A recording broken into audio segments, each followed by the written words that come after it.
Let me see. Laura, are we ready? Laura Smith, are we ready? All right. All right, Emily, good to go.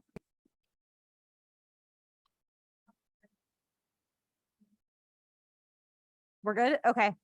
It is 6 p.m. and I would like to call this special meeting to order. While this meeting is being held in person in consideration of ongoing COVID-19 health concerns, we are also offering the option for the public to participate through Zoom if preferred.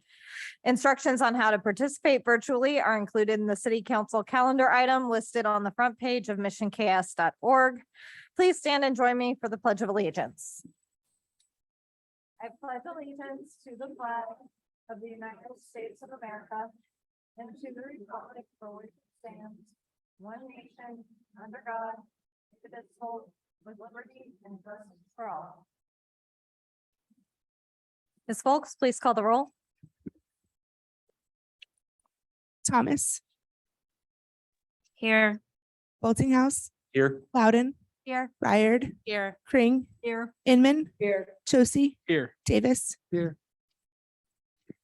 Okay, since this is a special meeting, we will only be considering the items specifically listed on our agenda tonight, all of which are related to consideration of the Mission Gateway redevelopment project.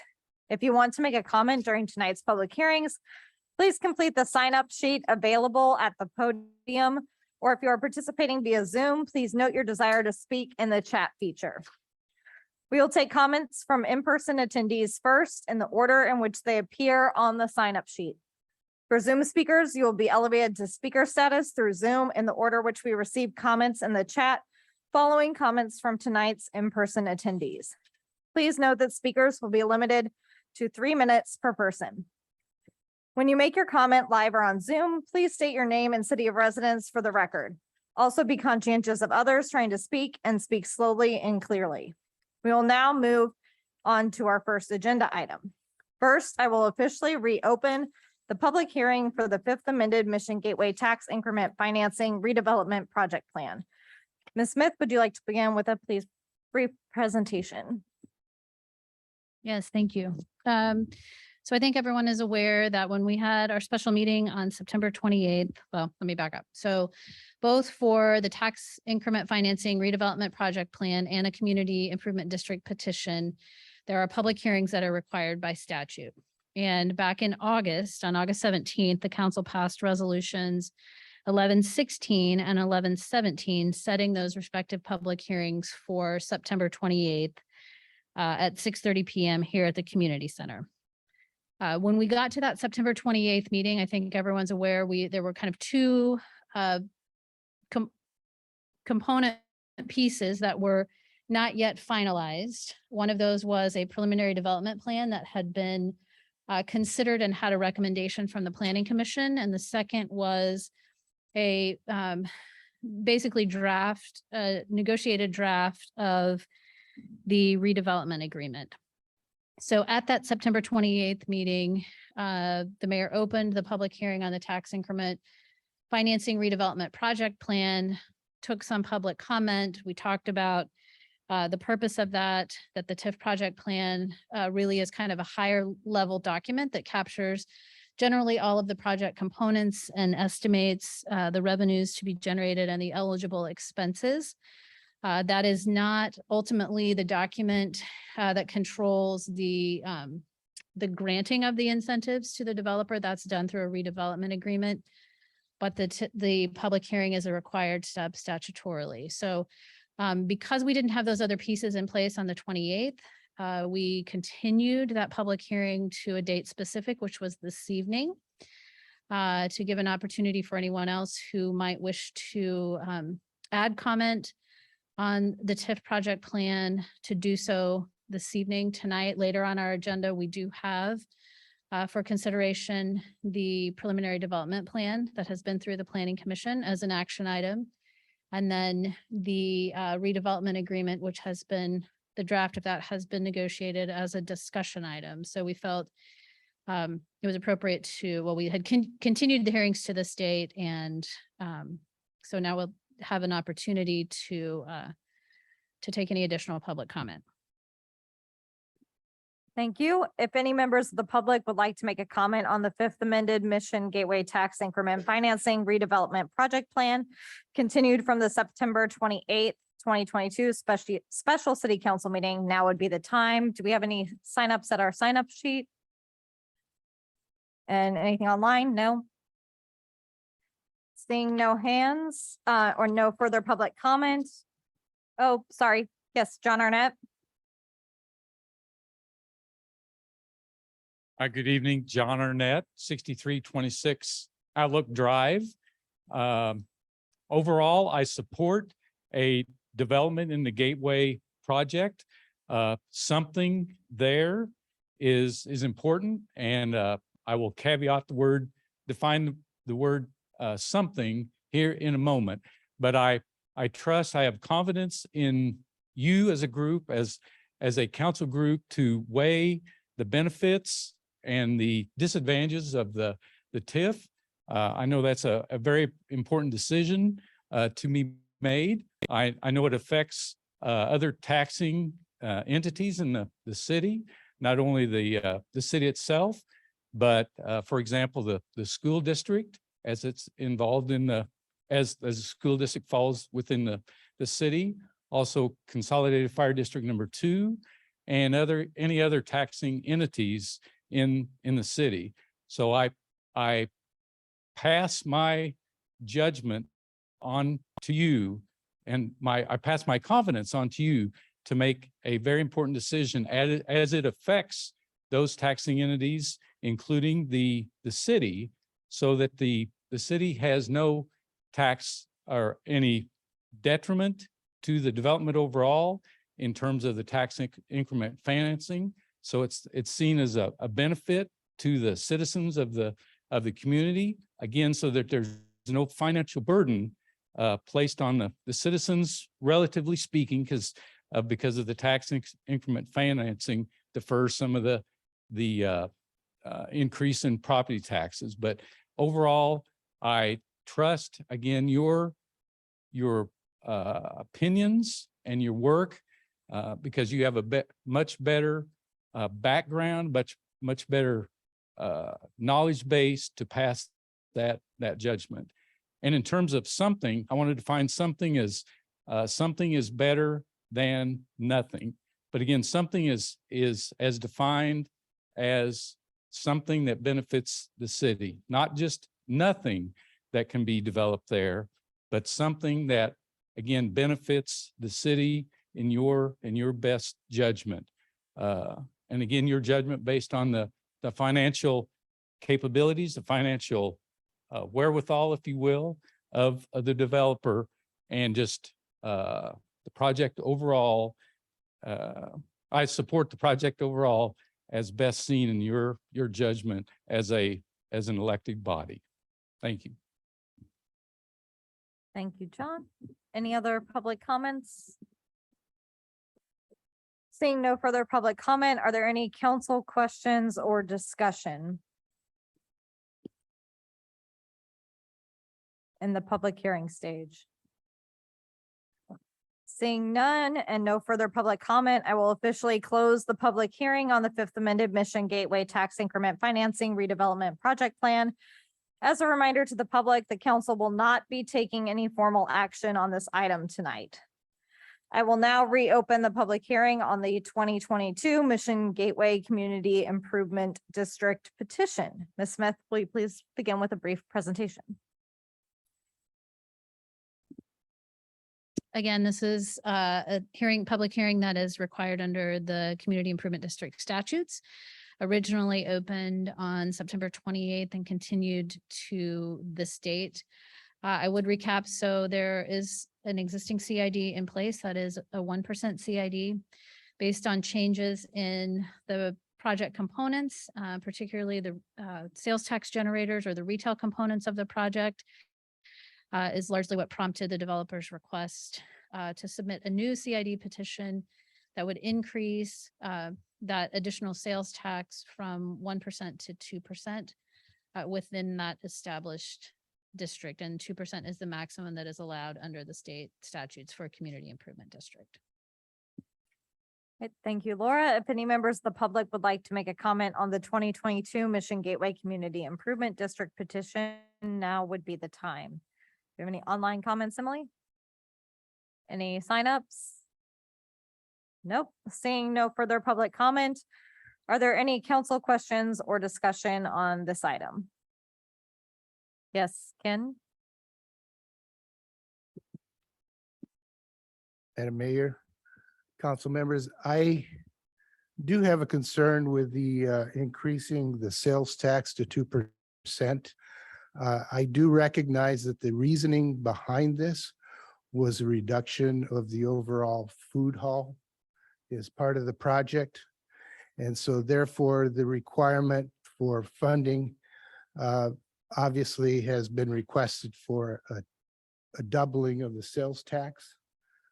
I think it's the interest of our community that if that's going to be the case and of the residents and those that are going to participate in the businesses and activities at that location, that the city needs to also assure that there's benefit associated with doubling of the sales tax for that purpose. And so therefore, I have some very serious hesitancy to agree with that decision at this point in time. Okay, I think I saw a hand from Debbie, or sorry, Kristen. Is there a hand up over there? No? Okay.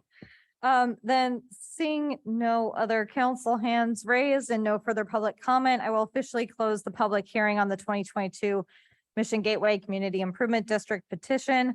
Again, the council will not be taking any formal action on this item tonight. Ms. Smith, before we start on our action and discussion items, can you please provide us with a brief overview of what remains on our agenda?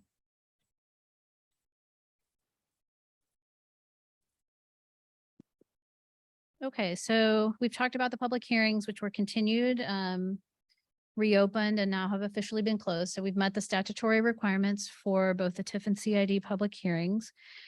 So at some point in the future, the council will take action related to both of those, but that will not occur this evening.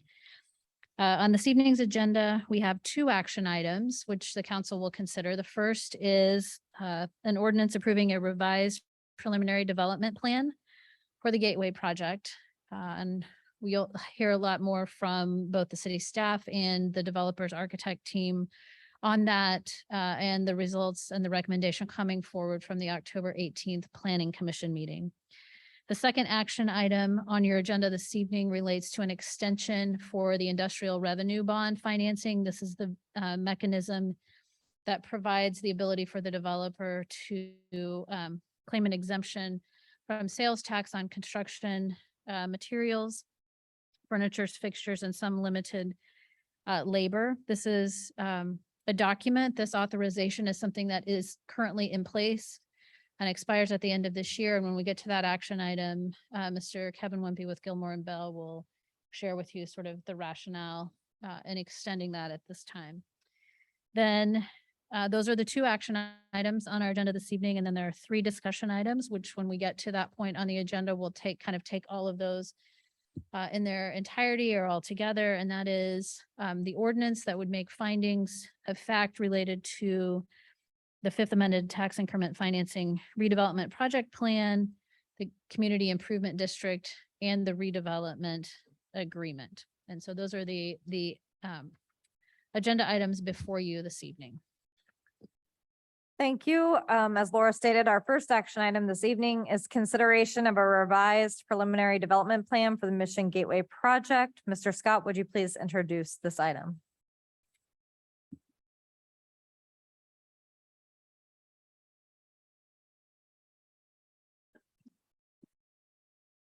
Thank you, Mayor. Ms. Smith said we've had several meetings over the past few months talking about this development project, and the meetings have primarily talked about the incentive package that the developer's requesting. And kind of hand in glove with that has also been a request for approval of a revised preliminary development plan. The project was first kind of envisioned around 2006. has gone through several iterations since then. Probably too many and too numerous to count. But the one that's kind of before us tonight is a plan that was first approved, I think around 2016, 2017. And that consisted primarily of 3 apartment buildings that are kind of connected together that sit on Roland Drive and Johnson Drive. Each apartment building is 4 stories tall, 3 stories of residential over ground floor retail. And then a hotel, which was, I think, 6 stories tall, about 202 rooms. Some component of retail. And then that was essentially an office building. And that was essentially the project that was approved back then. That has been revised over time. The retail has been more clearly defined as that 90,000 square foot movie entertainment venue that's operated by Synergy. There was a proposed food hall at one point. And then the office building's kind of grown in size a little bit. And each of those have been reviewed and approved by the Planning Commission. The developer is now proposing taking the food hall, kind of shrinking that down and making that a component of a 6-story apartment building at the corner of Row and Johnson Drive. And because there's an additional 168 or so apartments that are added to the overall project, that's considered to be a significant change under our zoning code. And that requires a revised preliminary development plan as well as a revised final development plan. So that was submitted to the Planning Commission at a special meeting on October 18th. They had a public hearing at that time. I think we had about probably 10 or 12 residents in the audience to express some concerns about the project. Once the public hearing was closed, the Planning Commission took everything under consideration and ultimately approved the plan 7-1.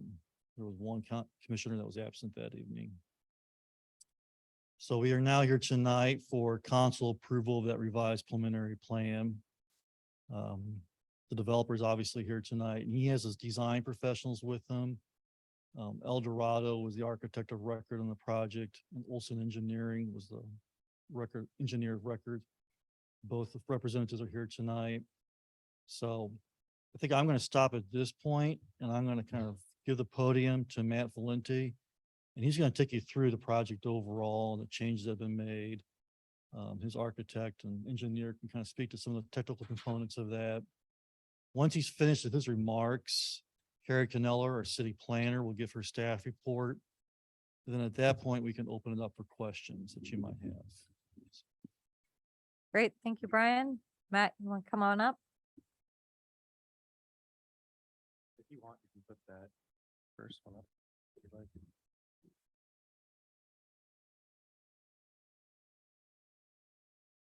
Good evening, Mayor, and good evening, City Council. I'm Matt Valenti. I'm with Cameron Group together with GFI. We're the developers for Mission Gateway. As Brian mentioned, we had an fully approved FDP back in 2018-19, and we made a couple of amendments in 2020, primarily to the parking deck where we added a level, and also to the office where we added a level and got to about 100,000 square feet. It says it's muted. It's okay. Okay, sorry. Okay, sorry. Sorry, back to the amendments, both the parking deck and the office in 2020. And then, as most of you know, we had permits and started working on the residential building C, D, and E here on Roland and Johnson, on Synergy, and the parking deck. And then we'd also submitted construction documents for permit for the hotel. As many of you know, we kind of came up against a pandemic. We weren't able to issue bonds and kind of got stuck in our tracks there.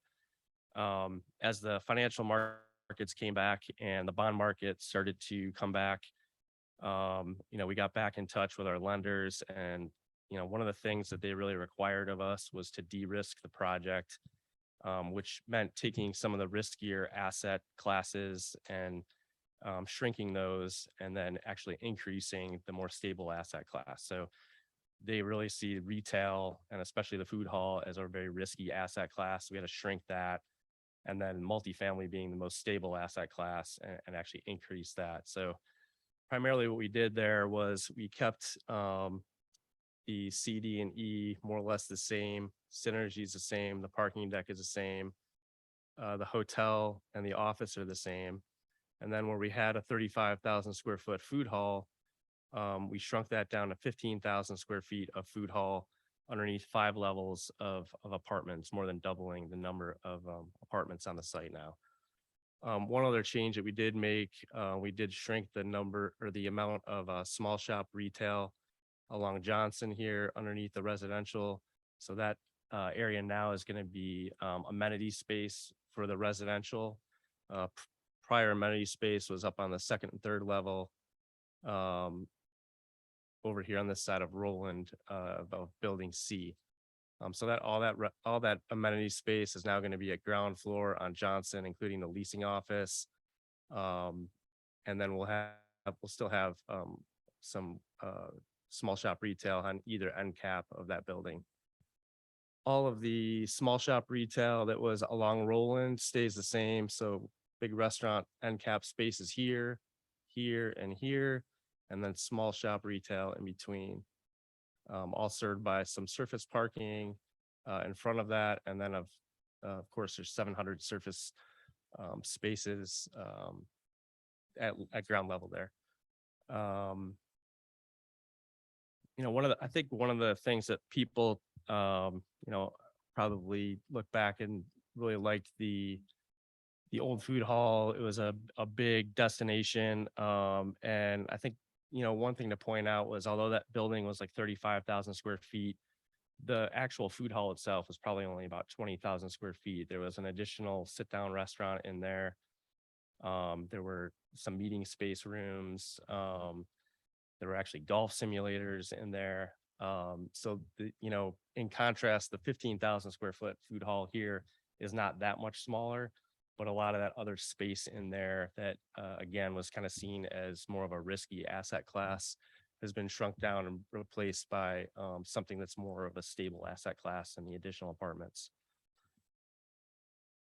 I've got Steve Salzer from El Dorado, who, along with being the architect for building C, D, and E, is also kind of the office and the parking deck. They're also kind of the master plan architect for the project. I've also got Cade Brummer with me from NSPJ. NSPJ developed the architecturals and construction documents for the hotel and they were also the designer for the food hall. So they have stuck with redesigning this building 8.1. And then I've also got David Eichmann with me from Olson, who's the civil engineer for the project. So I'll have Steve come up first and just give a quick synopsis of the site and any changes to CD and E.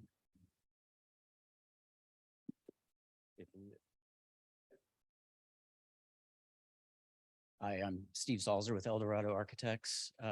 I've been working with Matt and the team since about 2015 on this project. And as Matt said, helped develop the master plan in the version that you see it today.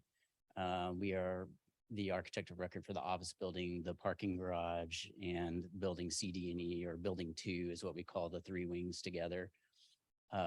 Residential building there in the foreground.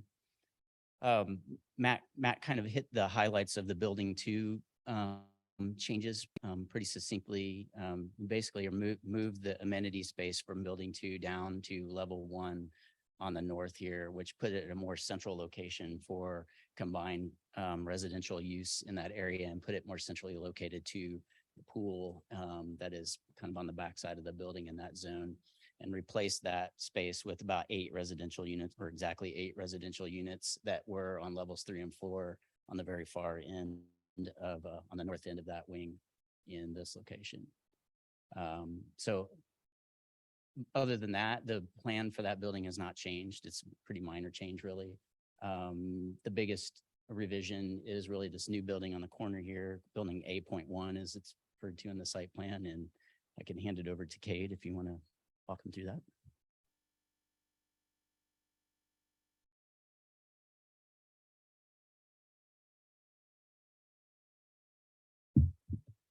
Good evening. My name is Cade Brummer. I'm with NSPJ Architects.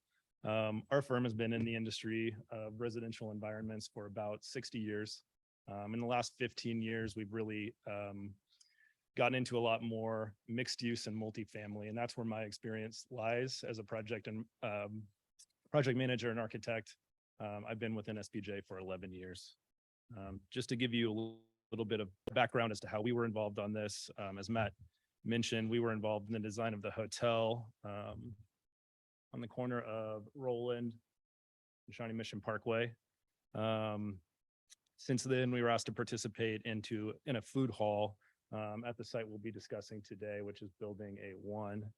Can you go to the first floor, please? It should be slide 1.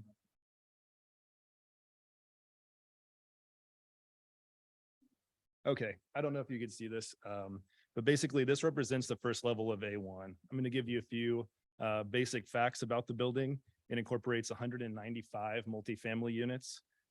14,000 square feet of the floor plan is the food hall located off of the entry off of Johnson Drive. It is 6 stories, 78 feet tall. The MXD district has no height requirement, but the ownership team did not want to go taller than 6 stories in this new design. The construction type of the building on the first story at the ground level is concrete, light gauge metal studs, non-combustible construction. Above that is a concrete podium, and then there are 5 stories of protected wood above that. The entire building is fully sprinkled. And the program of the space is for the tenants to share the amenities with the 3 C, D, and E residential buildings that were discussed by Steve. On top of that, we'll be adding new tenant amenities. There'll be a resident lobby with mail, think more like a boutique hotel entry. Other amenities include opportunities for fitness rooms, club rooms. There will be 2 outdoor courtyard areas.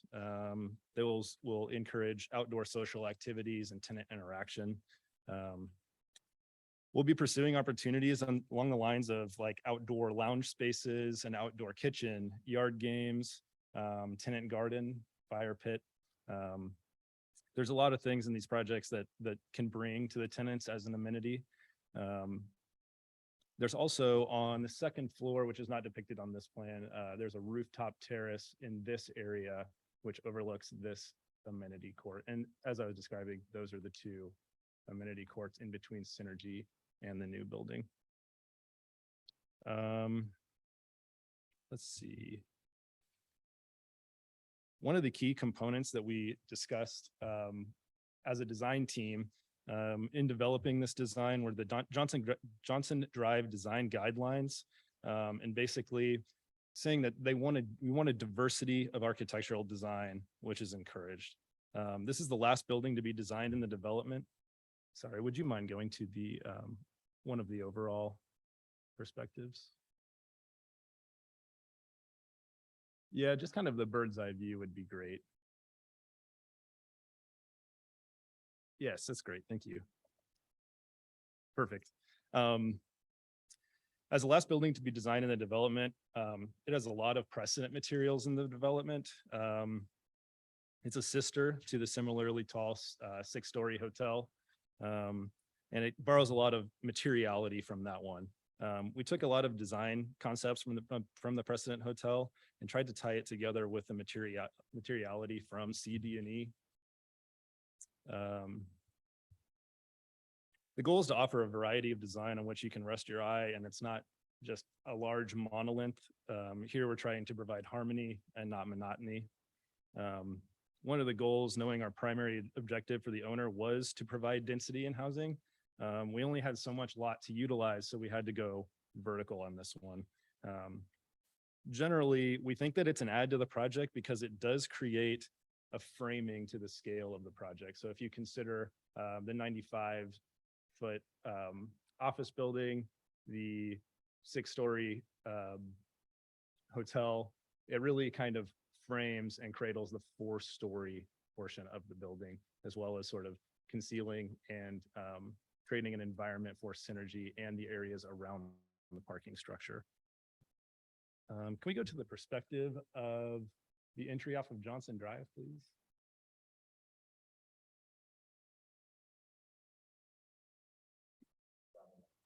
Yeah, 7 would be great.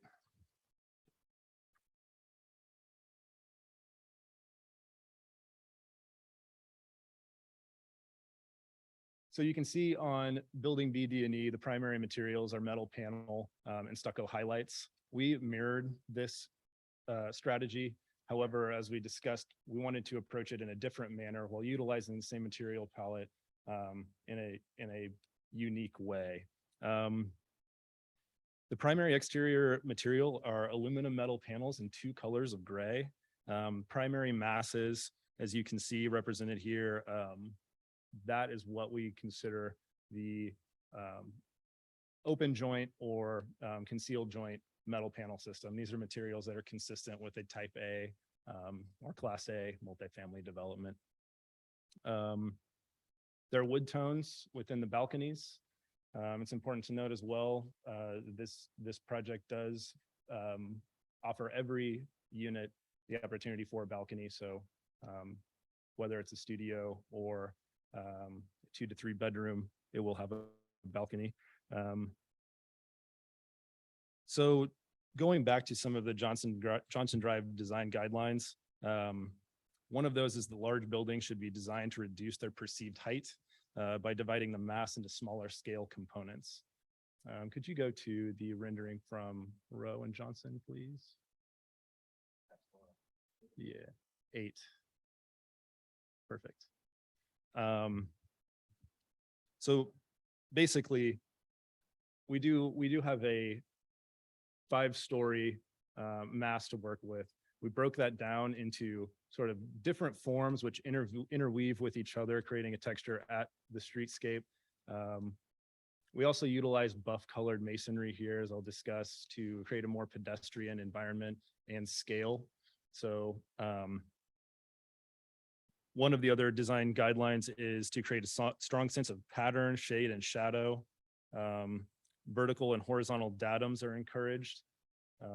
We have a strong horizontal datum here. And as you can see, we're broken up into more digestible pieces on the verticals. Stucco plaster shall not be used more than 25% of the facade area. It's only an accent on this project, and it will not be greater than 25%. In fact, the only stucco you see is sort of the yellow accents here and there. Those do reference building B, D, and E to kind of tie the project together, but it's used in a unique manner here. One of the other important items is that at least 75% of the facade will be glazing at the first floor. And that's an effort to illustrate and reference all of the storefronts along Johnson Drive. So what we've done is provide a larger unit at the base level that's required by the height that the food hall will require. Each of these units is some of the larger units on the project, and they will feature mezzanine areas, sort of like a loft unit for bedrooms and living space. Another tenant is the elevated display windows. Of course, they're residential units, so we don't like to think of them as display windows, but they are elevated above the landscape bed, which will be intensely landscaped as required by the guidelines. You can go back to the entry rendering. I just want to give you guys an idea of context here. You can see building A1, you can see synergy here beyond. This is the office building. You can see the hotel kind of peeking out here, and then building C, D, and E. This is the food hall portion. And the reason we chose this perspective was to illustrate the pedestrian connectivity right at this perspective. So we'll continue on with the storefront here and visually connect over here, but we really want to engage this corner of the building and bring people outside to activate that corner of the project. The entry for this building is actually right there, recessed and protected. So if you have a ride share opportunity or Uber, they can pull up. You have a protected and secure place to wait to take your Uber. And let's end on that bird's eye image. We just want to reaffirm the idea of scale and height with this building. Again, it is 78 feet tall. At the hotel, if you stand, depending on where you stand, adjacent to the parking structure, it is about 94 feet tall right there. On the opposite side, we're about 71 feet. The office building as well stands at about 95 feet at its highest. So just to contextualize what you're looking at and what it really means to be 78 feet tall, I would like to reiterate, we do believe we're bringing a balance to the development itself and providing a bit of a frame to the pre-existing design of that 4-story residential and the small shop buildings. That's all I have. Thank you for your time. Thank you. Do we have any further notes from Brian or Matt? Nope. Oh, Carrie, Carrie's up next. All right. Can we ask questions? now? We're gonna hold until the end and then ask questions. Yeah, Carrie?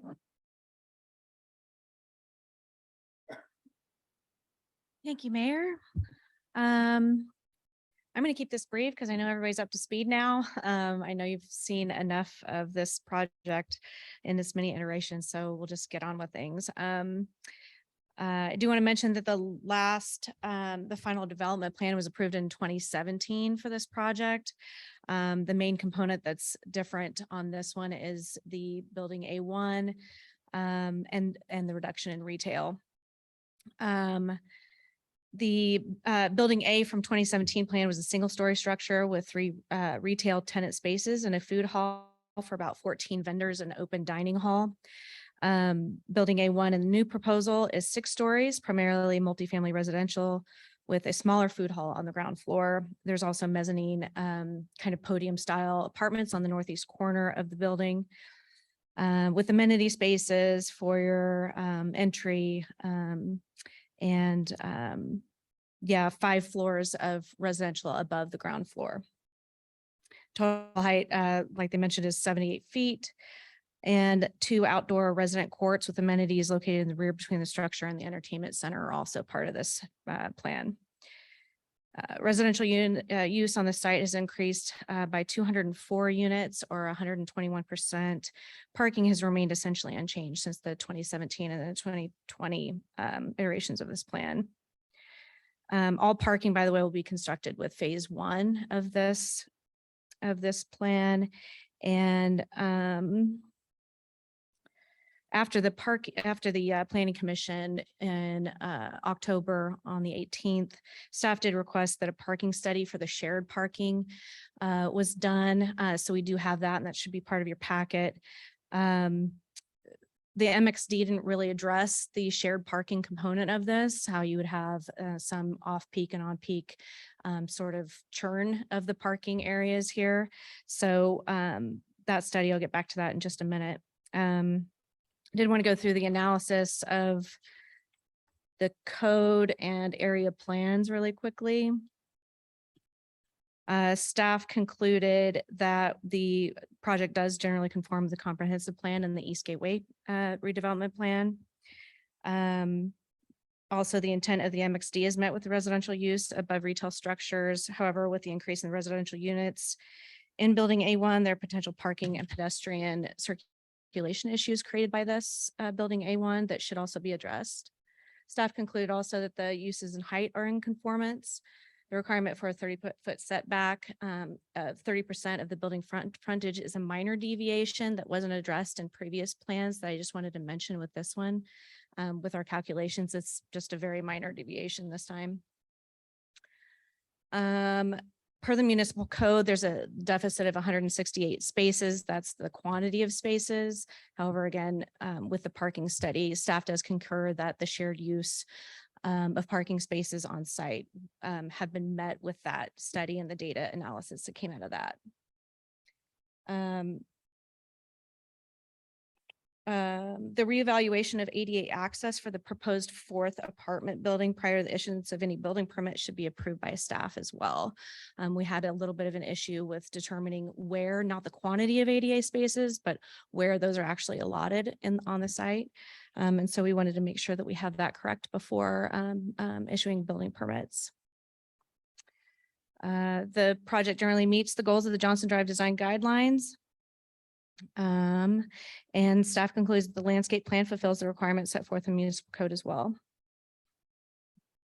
Out of the planning commission meeting, we had two residents come and provide comments. Those comments are generally they had questions about the viability of the theater and suggested that a pickleball court would be incorporated in that space, possibly in lieu of or as a diminished number of seating for the theater.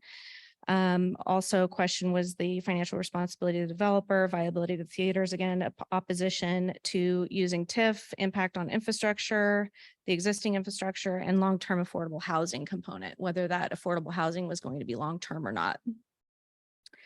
The planning commission voiced concerns with circulation in and around the parking garage for residents and the distance of parking to the building A1, access to the residential units in general, view shed around the site, particularly about seeing the roof from Shawnee Mission Parkway. ADA accessibility also came up a few times in the discussion. This is for parking and lack of elevators in the garage, ADA parking, in particular near the ingress and egress points of the parking garage. Additional bike racks near the entertainment center, waste receptacles and parking benches or park benches were also mentioned, and landscaping on the south side of the Synergy building with 360-degree design for the landscaping. Placement of Wi-Fi routers was also voiced by one of the commissioners.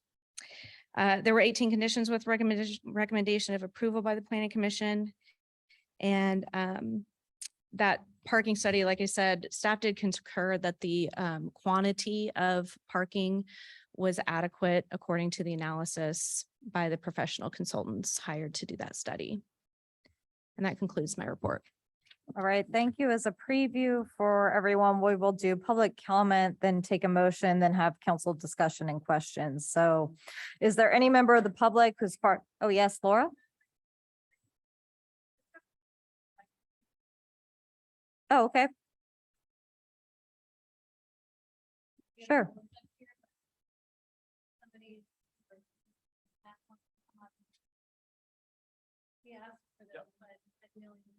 So if you can just kind of place us in the development and Sure. I think that helps maybe with.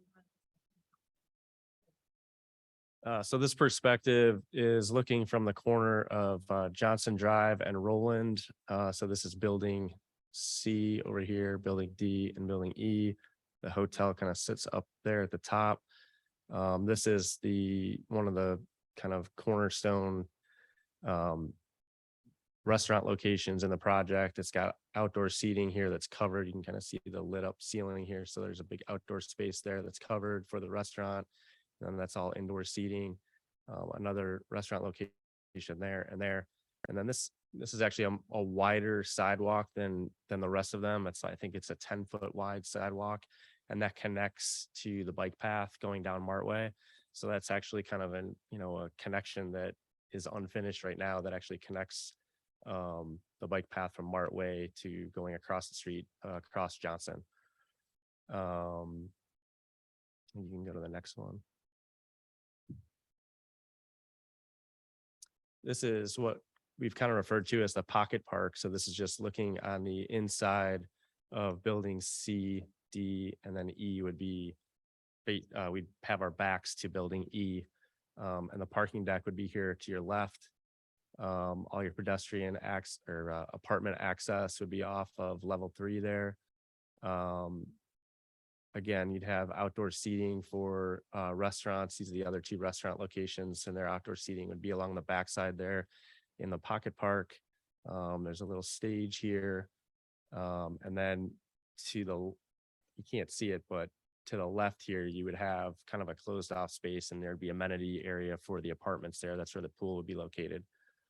And just for perspective, I know it doesn't look very big, but that's I think that's I think that's about 300 yards of space there in length. So there's quite a bit of space there to walk. And good green space. There's also access from the parking deck over here that you can get out, come across into the to the backside of these restaurant spaces, and then there's a walk-through space to go out to the storefront side of those small shop retail tenants. So this is along Roland. This is building D. This is building C. This is that walk cut through area that comes from the parking deck through the green space. Then you can come out through this area here. Again, this is one of the restaurant locations here and here. The other one's down there. And this is the kind of surface parking along Roland.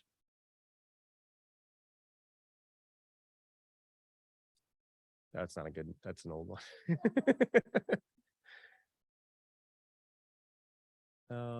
Yeah, I think you've all seen that again. I think you guys have all seen this.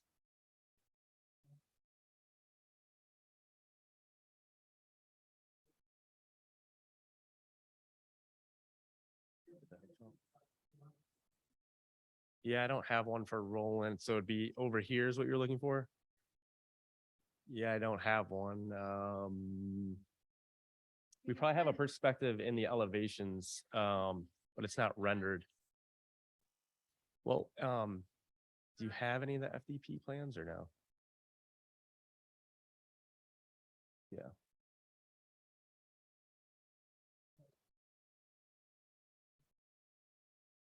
There's elevations that we do have that will show that they're not rendered pretty, but they're very clear. Steve, any idea where the elevation would be for that? Yep. Keep going. Keep going. Right there. I mean, that's one view there. So this is Shawnee Mission and Roland. So Wendy, for perspective, Wendy's is here. So this is a hotel entrance and drop off. And then this would continue on into level 2 of the deck. And then this is a surface entrance off of Roland that goes right underneath building C here and into the surface parking.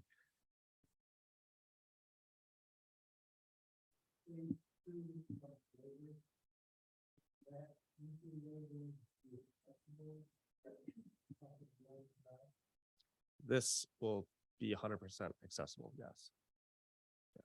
Okay, and what we're gonna hold council questions until after the presentations are done if we can. Anything else on the renderings? That's good. Okay, so we will move into public comment. Is there any member of the public who is part of our in-person audience this evening who would like to comment on this action item? If so, please come to the podium, sign in, and state your name and city of residence for the record.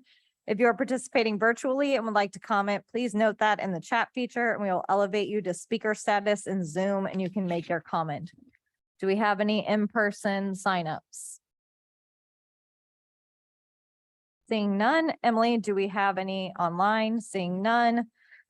With no further public comment, I would now entertain a motion on the ordinance approving a revised preliminary development plan for the Mission Gateway project, and then we'll open for council comment and question. Do we have a motion? Mayor, I move the city council adopt an ordinance approving a revised preliminary development plan with stipulations for the Mission Gateway Development Project on a 16-acre site bounded by Johnson Drive, Rowe Avenue, Shawnee Mission Parkway, and Roland Drive. GFI Development LLC is the applicant.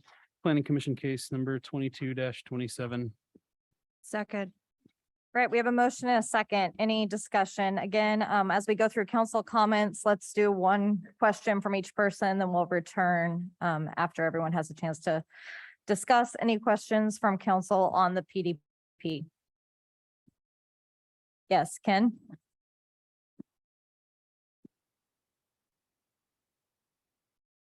I just want to make a comment, first of all, that I think that overall this project is very interesting. It does bring a new dimension to our community. overall, I'm looking at this in a favorable manner. I do have some questions, though, with regards to the change from the last final development plan and this one. The focus of my question, I think, maybe could be answered by Mr. Salzer or Mr. Brummer. I'm interested in the change of the A1 building in terms of the density and the amount of activity that has been established by adding the apartment building versus the food hall. The original design obviously was on the first floor. All of it was within that two floors, but one was for support, I believe. Is that correct, for the food hall? And whoever the questions are directed to, if you could come up to the microphones, those online could hear you. I don't we'd know appreciate if it. Matt, you want to talk, or you can distribute the question, but my concern, and it came through in my reading the planning commission questions that were discussed, is around the fact that that change in your proposal has created a stress point, in my view, with regards to the parking deck. And the integration of that building with regards to the parking deck. You essentially have added a deck, right? So the full parking level now is how many? We added that last time. It's Right, but I four. mean, Yeah, it's how many levels 4 altogether? levels. 4 levels. It's- And Yeah, one a grade, 3 above, so 4, so grade 1, 2. okay. The vertical access to that is from C, D, and E are through the corridors that link to the parking structure. Correct. Is that correct? And the plan is to have that same kind of access for the hotel. Is that correct? The access for the hotel is at level 2. At level 2, but there's a direct access to the Walk parking. straight in. Yep. Walk straight in there. This new apartment As well as building level 1. as well as level 1. But the current apartment building basically has its own elevator system. And then everyone has to, from that new apartment building, has to access the parking on level 1. Is that correct? Restate the question, please. Sorry. Yes. You've added basically a structure of apartment building, Mhm. okay? And those residents of that apartment building, the only access that they have to the parking structure is through their elevator to the ground floor. Correct. I'm not sure where the lobby is. Is the lobby part of the food hall, or is it separate from It's just south of the food hall. south of the food hall? Okay. But the access to the parking is on level 1.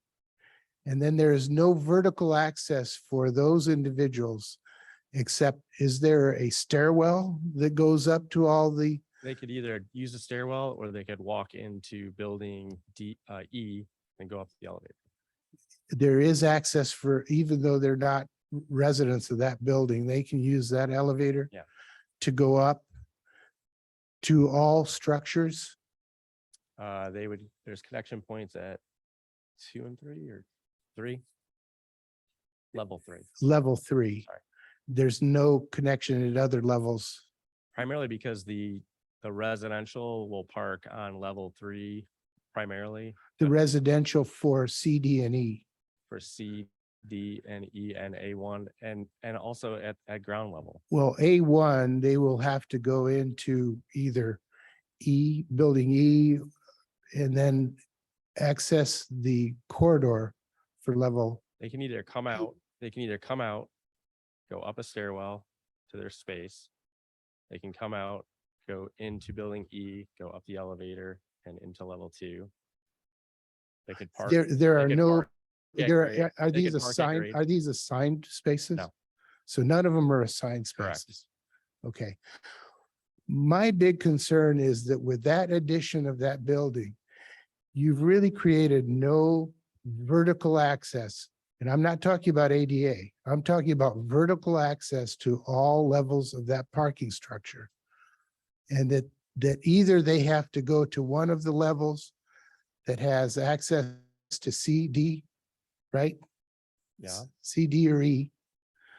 But they have no access within their individual apartment structure, except they come down and then they have to go into another place to go to just one access level that's available to them by elevator. Correct. Or they could park at. So, at grade. so when I looked at the study, the parking study that was done, Mhm. the parking study addressed the overall, number of stalls, number of parking situations available, right? It does address the ADA parkings at each of the levels, correct? But I personally, for instance, do not have a handicap sticker, so I don't need to essentially use an ADA parking, but I would be concerned about having to go up and down that number of stairs or not have access to the other levels when I think the primary focus is going to be on that first level. And I think there's insufficient parking in that first level to accommodate all of the apartments in the new A1 building. Well, there's 700 spaces at grade. But when you look at the overall baseline requirement of parking for the entire complex, most of it is residential and hotel. Most of it, the peak hours for Synergy and other activities from 7 to 10 in the evening, right? That's where the peak occurs in the evenings, which is also going to compete with the residents of that new structure. So in my mind, the interest of the city for the parking structure is primary, that it's accessible, not necessarily ADA accessible on a vertical basis to all of the participants in that community. And principally the ones that are in that large new apartment building that's been designed as part of this proposal. And without having any kind of vertical elevator for the parking structure at all, except through C, D, and E, and it's not even to all levels, it's only to certain levels. To me, that's a great deficiency. And it was brought up during the Planning Commission, and I don't feel that it was adequately responded to in the Planning Commission. All right, do we have any other comments or questions from council? Yes, Debbie? I had a question about the pools. You mentioned that the apartments will have a pool. What level will it be on? It's at grade. It's on the south side of E, kind of in between E and the parking deck. And so it's pretty private. It'll have a wall up around it with landscaping going on either side of the wall. Okay, and then the hotel will also have a pool, is that correct? The hotel does not have a pool right now, or it's an indoor pool, sorry. It's an indoor pool? Yeah. Okay, Long ago, there was a plan a long Right, time ago right. for an outdoor pool there. But it was gonna serve all of the residents as Ooh. well. And we kind of said it's gonna be too far.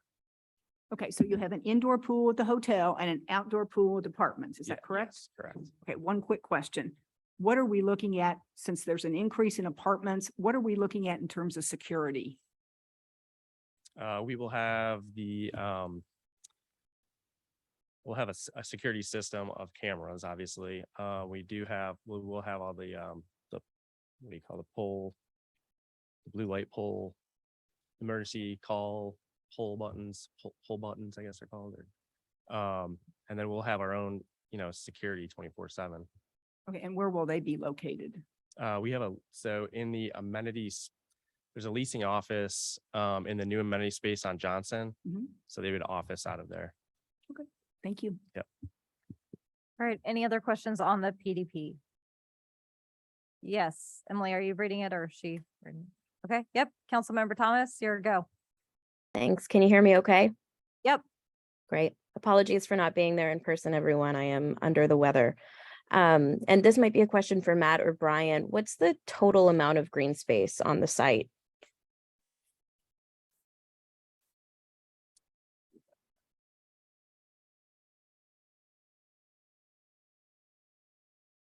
They're pulling up some binders, Hillary. I love binders. Thank you. And then my follow-up question to that would be maybe to Brian. Do we have a requirement for green space of a lot that size, and are we there?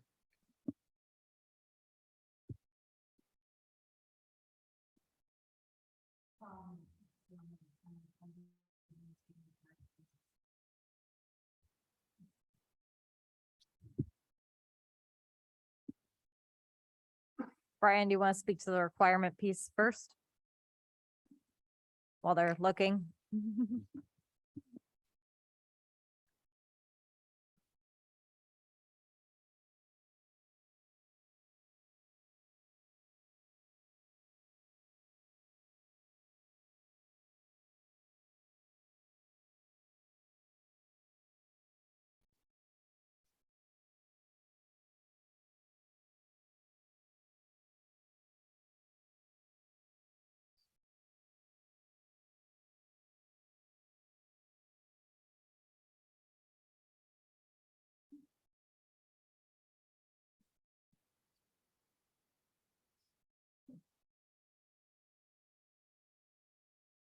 So I'm currently looking at the zoning for MXD Planned Mixed Use District, which this site is located in.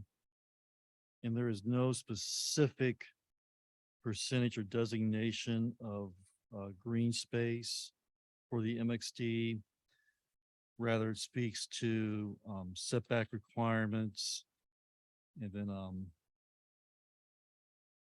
driveways and some burning, and that's about it.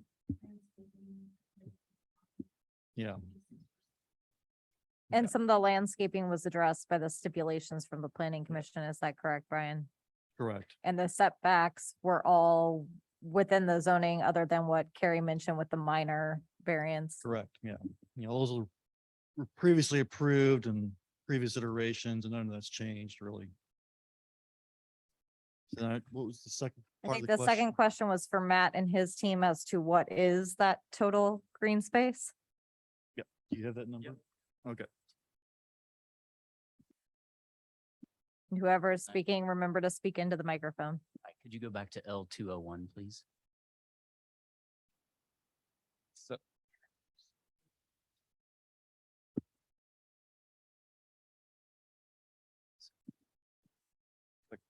I'll use the apples.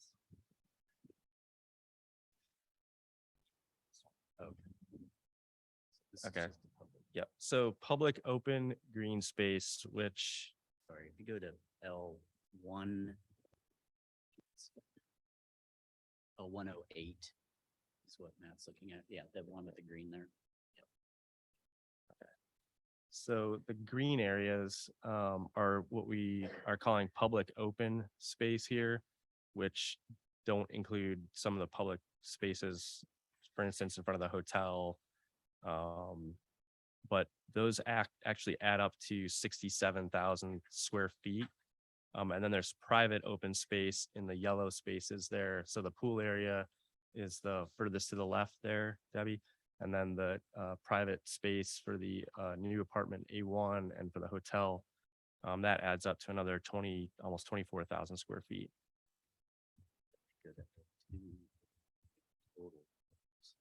Okay, and then if you go to L201, there's a table. It's going to be hard to read up there, but there's a total. It's right there.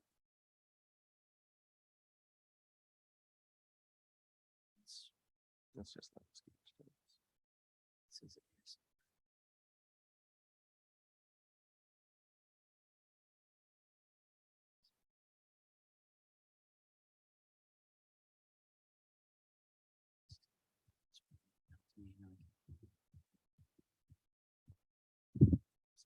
Sorry.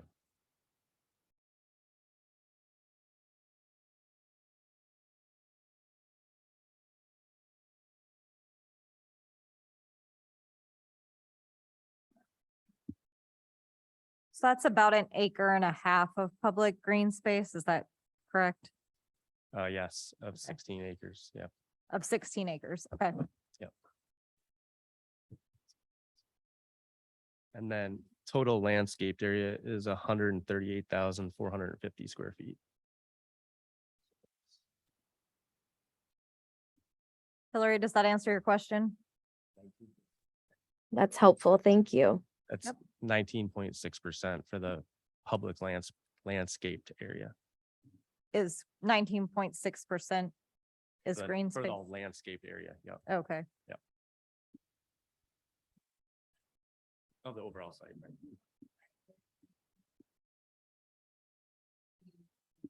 Okay, of the overall site area, 19.1% is green or landscaped.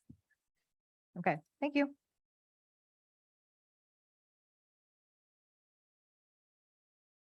Any other questions from council on the, So from when I was reading the design, it seems as though parking is a little bit more organized than it sounds, like each different building has access to a different level of parking garage. So even though the parking spaces aren't assigned, it's assumed that you would park on the level in which you have easy access. Is that correct? Correct. So at level 2, you're primarily going to be a hotel or office patron. Level 1, you're primarily going to be, Synergy, any of the small shop retail or resident. Level 3 and 4, you're going to be, level 3 is a direct connection to the residential. 4, the only direct connection is the office. So primarily the office users are going to fill up on 4. And will that be secured parking? So would you have to like have a badge or something to get into your level or? So we're not actually permitted to charge any parking. And so right now, what we've done is just done it so that it's open access for everybody. If there becomes a need where we have to have some gated parking, still won't be charged. But we do have conduit put into the design of the parking deck where we can bring the electrical in and put some gates in if we need to. But we really think with the study that we've done with the way the access is for each of the components, that you're just naturally going to kind of gravitate to park near your door. It should work pretty well. Great, thank you. Yeah. yes, Ken? Could you bring up, please, the picture of the parking deck from above, bird's eye view? Indicate where the stairwells are and what would it take to add an elevator that would be unique for the parking structure on its own?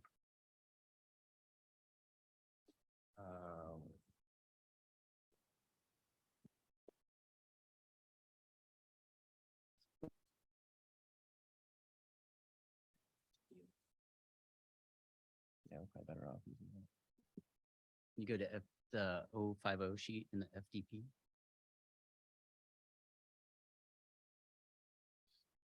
It's, page 9.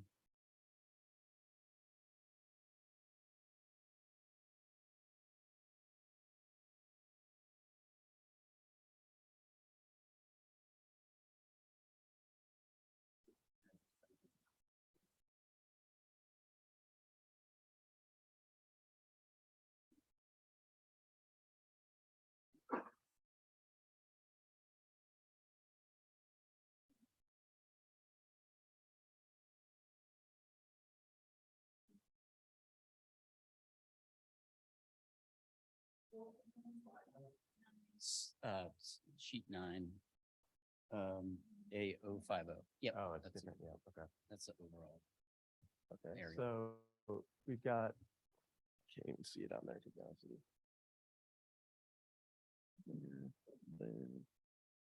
Stair There, corridor there. here. Okay, so the stair corridor is there, and there. And Those were stairwells, Matt. Can you speak into the microphone? Oh, Sorry. stair corridors or stairwells are here, here, and here. And you've got access to the residence here, here, and here. We've got office access here at at level 2, 3, and 4, and then underneath at grade. You've got access to the hotel here at level 2 and at grade. And I think that's it, right? So if I were to come home at, let's say, 7:30 from work, and I went grocery shopping, and I live in the new structure A1, I have a bundle of groceries, and I don't have any parking on the first level. What do I do? So there's an area here that's gonna be like almost like a 10-minute parking. So you'll be able to park your car there, load your groceries, and then come out and move your car and park. What would it take to put an elevator, a separate elevator structure for the parking structure? What would it take? And Redesign. where would it be located likely? For the parking structure? Mhm. Well, right now you can walk from the parking structure into this building or this building or this building and go up or down. Not to all levels. Not to all levels. But if you're a resident, you don't need to go to all levels No, necessarily. you're a resident of those buildings, but the one I'm talking about is A1. Sure. So you could park here, drop your groceries, come in and move your car up to level 2 and come down the elevator and in. And then when you come out, you come back into this building, go back up the elevator and into level 2.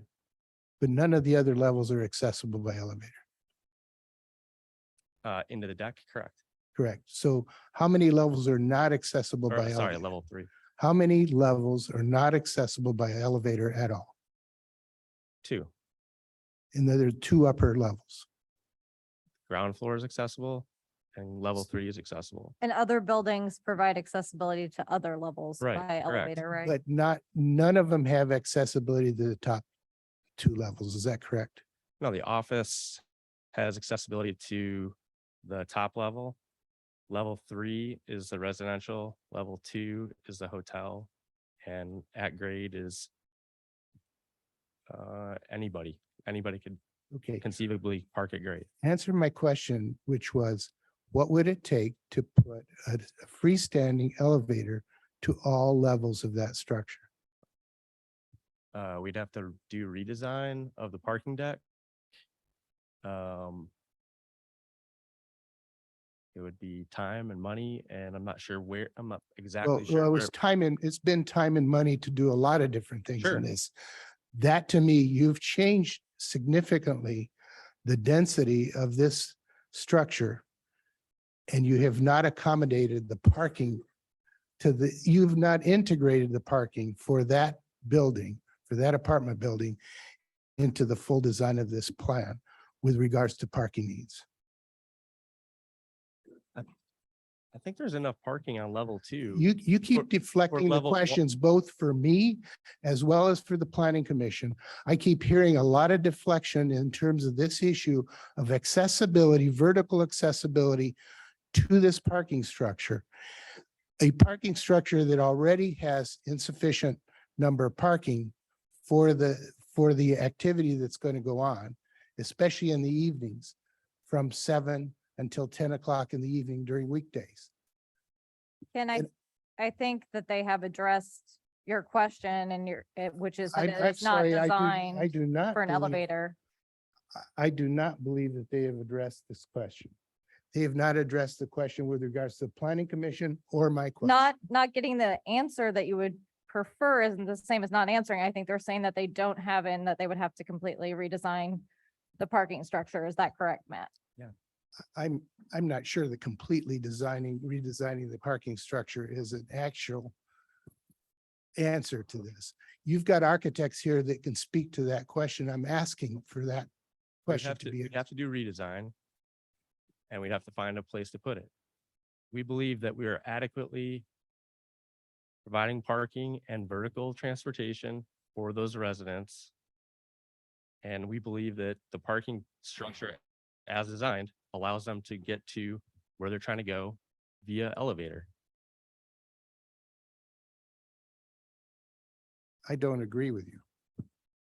Yeah, okay. Can I ask one follow-up question of staff? And then I think this may not be resolved to your satisfaction, Kim, but I think, that's the answer you're gonna get, which is, Carrie, could you speak to whether code requires a freestanding elevator? I don't remember seeing a variance due to the absence of the elevator, so I just wanted to confirm that. No, an elevator is not required in a parking Okay. garage. All right. Any other questions from council?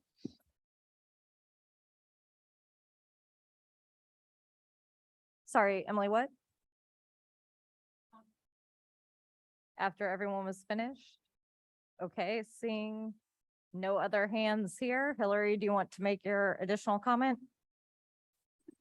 Thank you, Mayor. As I believe we're preparing for a vote here, I just want to share that I'll be voting no on the PDP tonight.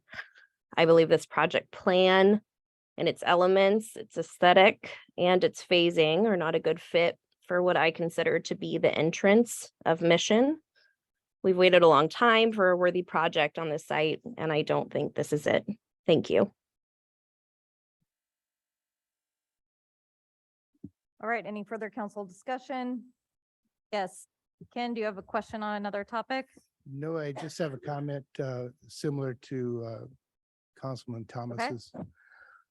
I believe that this is not ready for approval by this council, and that I would recommend that we remand this to the Planning Commission to address the parking structure and the options that they have for vertical access in that parking structure. I believe that there were issues that were brought up during the Planning Commission that were not sufficiently answered. And yet, however, they have approved this. I believe it's premature. And so I'm ready to make a motion to remand to Planning Commission. All right, Laura, just to make sure I have the steps right, can you please address how we would handle, there's an open motion to approve. So can you please address how that intersects with Ken's subsequent motion to remand? So you have a current motion and city attorney can help me here. We have a current motion with a second on the floor, which is adopting or approving the ordinance, approving the revised preliminary development plan with stipulations. So I believe you need to take action. I don't think you can amend that motion as it's been presented.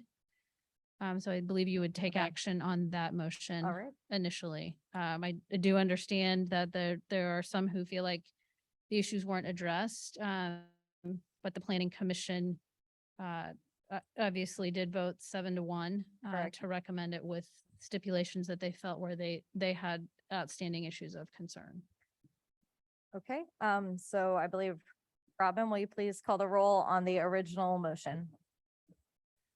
Kring, Aye. Thomas, No.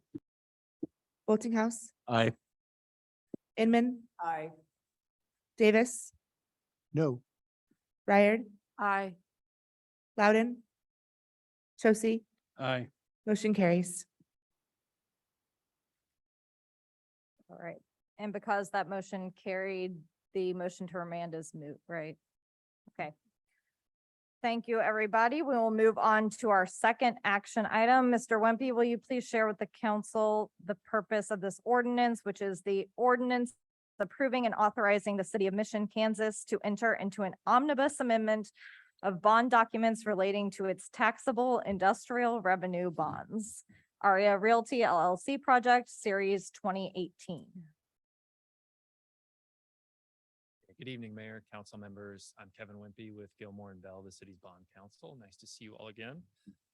As introduced, you're aware that the city in 2018 issued industrial revenue bonds for this project as construction was intended to commence then. The purpose of the bonds were strictly for providing sales tax exemption on construction materials and furniture, fixtures, and equipment for the project. Was structured like most other IRBs, which is that it's a buy your own bond, meaning the developer bought the bond and is responsible for repayment of the debt service on the bond. And the city's in no way liable for repayment of the bond. The maturity date of those bonds is the end of this year, end of 2022. And so the action item before you tonight would extend the maturity date out 10 years, which is intended to cover two proposed phases of the project. That's the subject of other items on the agenda for tonight. And the reason it's being brought forward for you tonight for action is that December 31st, 2022 maturity date. By providing the extension via this amendment, it provides a more streamlined and cost-effective manner of keeping this incentive in place. There's no other structural changes to the bonds. They'd still be, repayable by the developer with no city liability, but really just intended to preserve the status quo pending resolution of the TIF, CID, and other items so that construction can commence again on the site. So happy to respond to any questions you might have. All right, we will first open it up to public comment and question. Is there anyone in the audience, either in person or virtual, who would like to make a comment on this action item? Seeing none, I would now entertain a motion on the ordinance approving and authorizing the city of Mission, Kansas to enter into an omnibus amendment of bond documents relating to its taxable industrial revenue bonds, Aryeh Realty LLC Project Series 2018. Mayor, I move the city council adopt an ordinance approving and authorizing the city of Mission, Kansas to enter into an omnibus amendment of bond documents relating to its taxable industrial revenue bonds, Aryeh Realty LLC Project Series 2018. Second, Sorry, there was a cough. Did we have a second? second. We have a motion and a second. Do we have any comments or questions from council on the IRB item?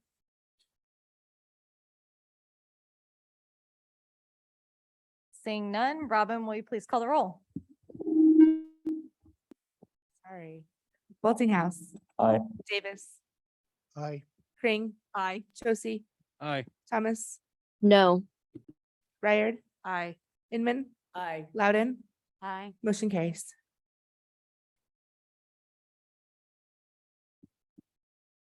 All right, we will now move into our discussion items for the evening. Ms. Smith, would you or any other members of the city's team please provide a brief presentation regarding items 3A through 3C on our agenda? Yes, thank you. And I will try to be as brief as I can. And certainly most of the members of our team are available this evening. I think I did share our financial advisor, Mr. Kimmel, had a medical procedure today and is unavailable to join us either in person or virtually, but we'll try our best to relay the information that he's provided during this process. So in your packet, there was a fairly extensive memo that just sort of went through a lot of the history of the project. You've heard some of that this evening about where it's been and how it's evolved since 2006. We've spent some time talking about the difference, particularly in the project components between the project approved from 2017 and amended in 2019 to the project that was brought forward today.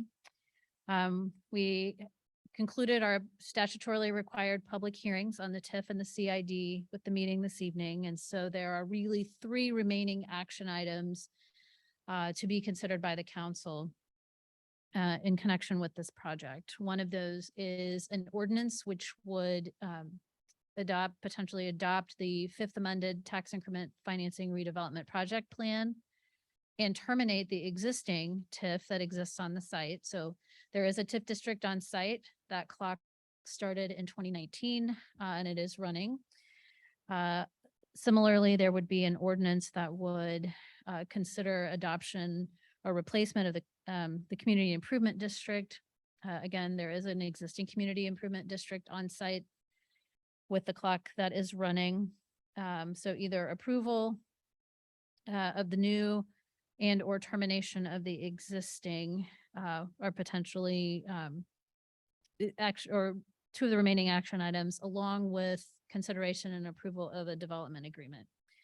So I want to just touch on a couple of the key points as we've been reviewing and discussing this project over the last several months. And then kind of we'll talk about answer any questions you might have with respect to the remaining action items. So as you know, the development agreement that had previously been in place on this project expired December 31st of 2021, and the city officially provided notice of termination of that development agreement in January of this year. In February of this year, the developer came back to the city council with a formal presentation for the new proposed project plan that included these components. I think it's important to note that at that time, the developer did not request any specific changes to the revenue sharing components that had been contemplated and approved in the third amended and restated redevelopment agreement. One of the things that we heard this evening and we've heard in other meetings from members of the public is a desire, and absolutely from the council, is a desire to make sure that we are, as we consider incentives, particularly with respect to this project, that we are making sure that we are preserving some degree of revenue that's available from the outset to the city, so that we are not asking or burdening our existing residents and taxpayers for costs for additional services. And that has been a very important and central piece of the development agreement for the last several years. And again, the developer reapproached the city this year, not asking for any changes to that, recognizing that that was absolutely something that was key and critical to this council as we looked at the benefits for the community. I think Mr. Arnett spoke to that earlier this evening, of making sure we're looking at this with a balanced perspective. During that February presentation, the council expressed their desire, coming off of work that we had done on the Mission Bowl project, to look at incorporating an attainable housing component, as well as strengthening the sustainability aspects and considerations that would be incorporated into the project. Since that February meeting, our efforts from a staff and a city team perspective have been really focused on working with the developer to try to accomplish all of those goals and objectives as we understood them coming forward from the city council. In June, the developer submitted both a new TIF redevelopment project plan and the new community improvement district petition, and that's what sort of formally kicked off our processes again to schedule the public hearings and to begin to calendar this issue in front of you for your consideration. As part of those new submissions, I think everyone's aware the developer had indicated a desire to return to a two-phased project, as financing had only been secured and discussed with their lenders for phase one. And phase one includes the multifamily housing, the small shop retail, the Synergy Entertainment Complex, and the parking garage, along with, I think it's important, we didn't touch on this, but along with the parking associated with the office building. So all parking contemplated for the project, phases 1 and 2, that was a stipulation in the preliminary development plan, would be constructed as a part of phase 1. So as I mentioned earlier this evening, when we got to our special meeting on September 28th, we still had not sort of finalized the terms in a draft proposed redevelopment agreement. And we were waiting on updated term sheets from both the primary and mezzanine lenders of the developers. So as a result, we opened the public hearings, took comments, and then deferred any action to this evening. So before we talk about, I want to just touch briefly on, included in your memo is just a recap of some of the analysis that Mr. Kimmel has done over the years, and particularly over the last several months as it relates to this project. Just want to recap for the record, back in September, Mr. Kimmel noted that the developer had requested the following forms of assistance, which were almost identical to those included in the redevelopment agreement approved in October of 2017. So if the council were to agree to a reset of the TIF clock by adopting the new project redevelopment plan, the project would receive 100% of the TIF property tax increment. And then over the 20-year term of the TIF, that would be pledged first for bond repayment. And then if there was additional, what we often refer to as TIF tails, those could be used for other TIF eligible expenses. The project would receive 50, so TIF has two components, a property tax component and a sales tax component. The project would receive 55% of the city's 1% general sales tax collections, and the balance of that, or the 45%, would come directly to the city from the outset. Again, this is a revenue sharing that had been in place and was not requested, no adjustments to that were requested. The project would receive 100% of the 2% CID fee over the maximum 22-year term. Again, all of those revenues to be pledged for repayment of the phase one bonds. And then if there were any tails, they could be used to reimburse other CID eligible expenses, either on a pay-as-you-go basis or through the issuance of phase two bonds. If phase two proceeds and the developer would request the city to issue bonds as a part of phase two, they would need to come back and negotiate those specific terms. We've laid out some general parameters in a redevelopment agreement, but this council cannot bind a future council to that action. And then again, contemplated with the hotel is a transient guest tax, and there's a sharing from the outset. The total transient guest tax is 9%. The project would receive 8% of that, the city receiving or retaining revenues from the remaining 1% portion. And then the project would receive the IRB sales tax exemption as a part of that extension was granted. And again, unless the project is under construction and the developer is actively purchasing materials, there is no benefit to the IRB at this point. Again, during that conversation in September, Mr. Kimmel did note that the project, based on his financial analysis and his review of the pro formas, did demonstrate a legitimate need for city participation in order for the project to be financially viable. And even with the full TIF and CID request, which we've just reviewed, the developer's prospective return on investment is on the low end of market expectations for profitability, making it also unlikely that another developer would propose to build this project without tax incentives, even without this developer's previous investment to recoup. So that's an important consideration. That's sort of that but-for test that we talk about oftentimes as we evaluate the incentives. In looking at the structure of the revenue sharing, sales and transient guest taxes hold more future value for the city than does its relatively small share of the property tax. So when we look at a total property tax increment, the city's portion of a residence or a commercial properties tax bill is relatively small. So we look at those revenue streams which hold more value to us. The city would also benefit more from retaining a portion of the incremental new sales and transient guest taxes during the entire 20-year term than it would from collecting a larger portion of those TIF tails waiting till the end. So again, several factors that influenced a decision or a position of wanting to participate from the outset. And then allocating fixed percentages of those sales and transient guest taxes over that 20 or 22-year term also gives the developer an incentive to work with the city to make that special obligation bond issuance as efficient as we possibly can, so that if the bonds are paid off sooner, there's the potential for more tails at the end, and that it helps to incentivize the developer for any TIF and CID reimbursements for remaining eligible costs. In your memo and at our meetings in September, Mr. Kimmel also sort of recapped the potential revenues available that would be available to the city if this project were completed.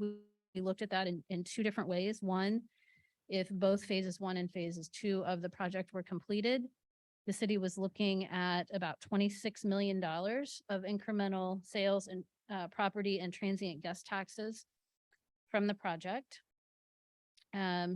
If we then looked at it, since we're focused in this iteration really only on the construction of phase 1, we also evaluated the estimated city revenues for the first phase only. And those revenues total nearly $20 million, or approximately 76% of the total $26 million projected for the entire TIF and CID term. So those financial benefits to the city by revenue stream are detailed in the memo and have been shared with you previously. One of the questions that we've heard frequently or that we've discussed with you all is, if the project were not to be built, what could we anticipate in terms of revenue? And the city could still anticipate about $11.4 million in revenue. And so one of the things that we get a lot from the public is, how is that possible if there's no project on the site? That is because there are existing property taxes. There is an existing special assessment for stormwater work that was done as a part of this project and other stormwater utility fees. So although technically those revenues are due and payable to the city, they are collected as a part of a Johnson County tax bill. And so we don't have an enforcement ability to collect those. And we have to wait until the county's process. Should those not be paid, we would be waiting typically up to a period of about 3 years before any action would be taken. So while they're due to us, we would be waiting to see what happens. So city staff and your consultant team believe that the TIF and CID deal terms that have sort of been laid out and described balance the developer's need for a financially viable project with the city's need for ongoing and diversified fiscal benefit from the development, both to fund future city operations and priorities, but also in recognition of stormwater and other costs that we have incurred and carried from the inception of the redevelopment since 2006. We'll talk in just a moment about one of the things that we didn't have. I mentioned at the September 28th meeting was the term sheets still reflected the terms that had been negotiated with the primary and mezzanine lenders from at the end of 2021. We had to get sort of far enough into this process that the developer could go back to those lenders with any additional considerations, for example, incorporating the attainable housing component, looking at some of the additional sustainability requirements and some other things, change some of the character of the deal. And that is important once we got sort of an idea of what that was going to look like. It was important for the developer to go back and then have their lenders update their term sheets. Mr. Kimmel has focused his attention since September 28th on really engaging in conversation with both the developers team and representatives from both their primary and mezzanine lenders to ask a series of questions and to get to a point where we could see updated term sheets. So they are and have progressed sufficiently to narrow the focus on the remaining equity that will be needed to be secured by the developer. And so I wanted to just touch briefly on a couple of things related to that. And that was largely what I think caused us to switch these remaining 3 items to discussion items this evening as opposed to action items. So Mr. Kimmel has seen new draft term sheets from both the primary lender of Bank OZK and the mezzanine lender Bentall Green Oak or BGO. The structure and relationship between the 2 loan proposals hasn't changed significantly from late last year, but a number of the inputs have been updated to reflect the passage of time, an increase in market interest rates, and other revised underwriting factors. So the biggest change that was noted during the review of the updated term sheets was that while Bank OZK has proposed to finance the same amount of project costs as previously, BGO has reduced its proposed loan amount. This is because this is really a factor of those market conditions. Both lenders are seeking higher interest rates and therefore more interest income than in last year's proposals. But the project estimated net income available to repay loan principal and income payments has not changed. So you've seen an increase in cost, particularly in the interest arena. The net result is that the primary lender's loan consumed a larger portion of the project's total loan underwriting capacity. And so that's why you saw the corresponding reduction in the mezzanine lender. Again, I think what that means is it also influenced by the fact, and we've talked about this to a certain extent, that with the passage of time, this deal was originally built on an estimated amount of bond proceeds from the special obligation bonds of somewhere between 22 and 22.5 million. Based on current underwriting and bond run scenarios, we would anticipate if we were in the market in the near term, those those bond proceeds would be reduced to somewhere in the neighborhood of 18 to $19 million. So there's a gap in terms of bond proceeds that the developer was already planning to cover with additional equity. We've also seen some increase in estimated construction costs. So there's both upward pressure from construction costs, downward pressure from estimated bond proceeds, and the commercial loan proceeds. So what that does is it really very clearly brings into focus at this point in time what that gap is, where the developer needs to look at raising the additional equity. What they've communicated to our team is that they plan to raise that equity from investors and partners on previous projects. Mr. Kimmel believes that it is plausible that they could do so in a relatively short time frame, given the connections and the experiences that they have, and the fact that their primary and mezzanine loan underwritings are nearing completion. But that being said, he could not yet verify for tonight's meeting that the capital stack was substantially ready to go. I think it's important to note that, again, none of this discussion around the financing changes the request or the ask to the city or from the city. Our commitment remains kind of constant where it has been over the last probably five years, and that is the issuance of special obligation bond proceeds somewhere in the neighborhood on phase one of 18 to $22 million.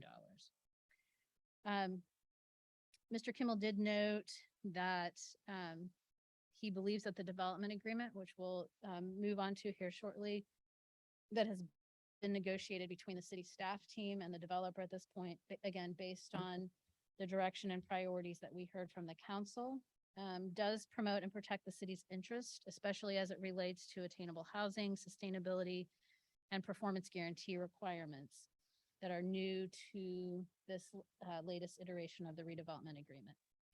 It's from his perspective, the city's prospective fiscal assistance as detailed in the proposed development agreement is ready for and worthy of the council's active consideration, but for the present absence of the complete phase one capital stack. So given that, as well as the prospective economic and fiscal benefits to the city, he would recommend and believes it would make sense for the city council to grant the developer additional time to finalize that phase one funding plan before taking final action on the financial elements. Again, I wish he were here with us this evening to be able to answer any specific questions. I can try to handle those.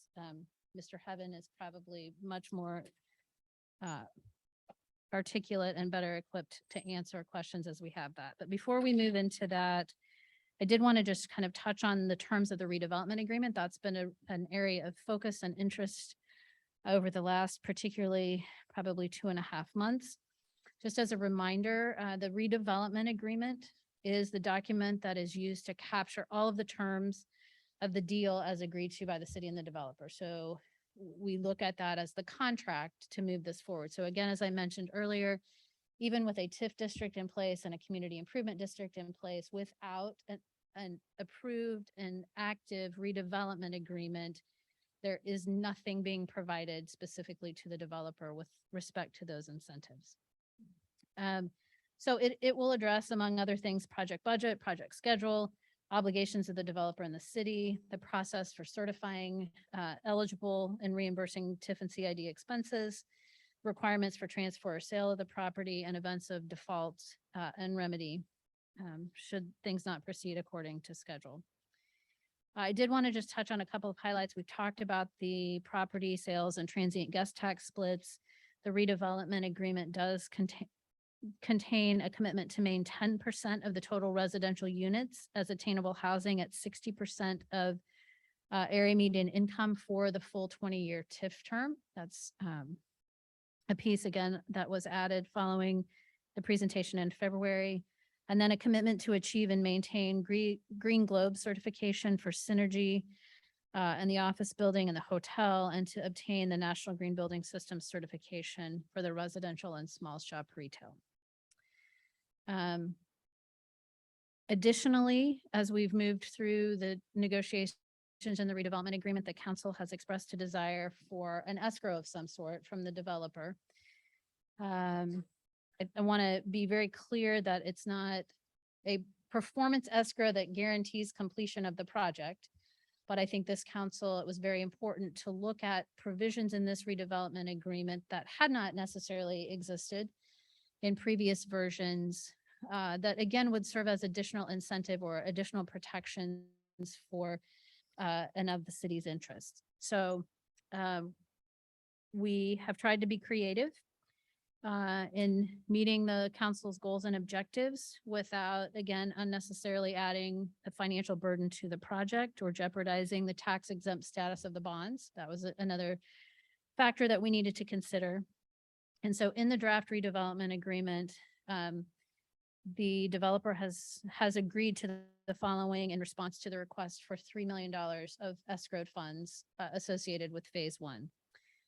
The first would be to fund $2 million in a tax escrow account at the time of bond and loan closing, and that real estate taxes and the special assessment would be paid from that escrow as they became due over roughly the first 2 years of the project. The tax escrow ensures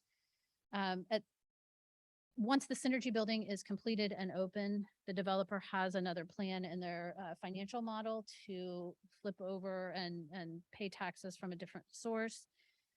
And so we were looking to say during that time period until that Synergy building is complete, we wanted to make sure that we had some mechanism to keep the taxes current. They are current on the property now.